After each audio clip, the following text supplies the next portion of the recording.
Taobao қосымшасында тауар іздеу жолын көрсететін боламыз. Taobao платформасында тауарды іздеудің 3 жолы бар. Сөзді жазу арқылы, фотоға түсіру арқылы және категория арқылы. Taobao қолданбасын ашып, негізгі бетке кіріңіз.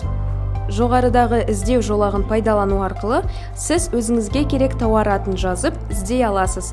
Бірақ аударманы пайдаланып, орысша немесе қытайша жазу керек. Мысалы, куртка, сумка және тағы да басқа. Екінші іздеу жолы фото арқылы іздеу. Іздеу жолағында фото белгішесін немесе камера белгішесін таңдаңыз. Суретті жүктеңіз немесе камера арқылы суретке түсіріп іздеуді жүргізіңіз. Taobao автоматты түрде жүктеген суретіңізге ұқсас тауарларды көрсетеді. Үшінші жолы категориялар арқылы іздеу. Егер нақты бір категориядағы өнімді іздегіңіз келсе, басты беттегі категория бөліміне кіріп, өзіңізге қажетті санатты таңдаңыз. Мысалы, үй тауарлары, электроника немесе киім. Дәл осылай Taobao қосымшасында өзіңізге қажетті кез келген тауарды оңай іздеп таба аласыз. Ал сабақ пайдалы болса, лайк басып достарыңызбен бөлісуді ұмытпаңыздар.